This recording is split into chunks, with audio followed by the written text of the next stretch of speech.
Retour à présent sur les élections sénatoriales du 12 mars 2023. C'était donc l'occasion pour les sénateurs élus de réaffirmer justement leur engagement pour le développement des localités à la base. Reportage Jean Abou II et Abdoul.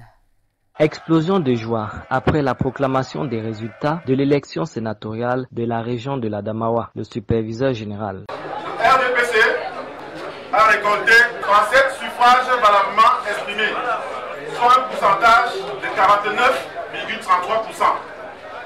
L'UNDP a récolté 38 suffrages valablement exprimés, soit un pourcentage de 50,66%. Dans ce bureau départemental de vote pour le DIREM, c'est pourtant l'UNDP qui arrive en tête d'une voix en plus devant le RDPC, soit 38 voix pour l'UNDP contre 37 pour le RDPC. Un résultat qui semble ne pas décourager le sénateur RDPC.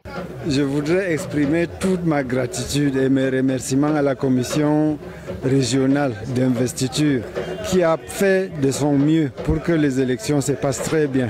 Nous avons mené une campagne responsable, discrète. Dans tous les départements, on a noté une réelle évolution et c'est pour cela que le RDPC s'est installé à nouveau dans l'Adamawa. Jamais nous ne perdrons le fil du RDPC. Avec cette victoire, il faut se projeter vers l'avenir.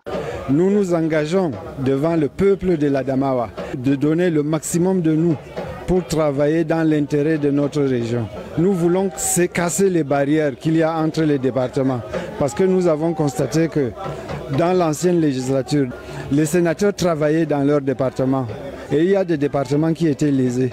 Maintenant, nous nous engageons à être des sénateurs de l'Adamawa. Après 2 mandats brigués par le sénateur RDPC, il est question à court terme de s'attaquer aux problèmes de développement. En page internationale, dans ce journal, axe majeur de la dynamique de croissance de la CEMAC, l'intégration, bien sûr, annoncée et voulue, bien sûr, par les 6 États, peine véritablement à se concrétiser, à s'exprimer. On a besoin des actes concrets. État des lieux.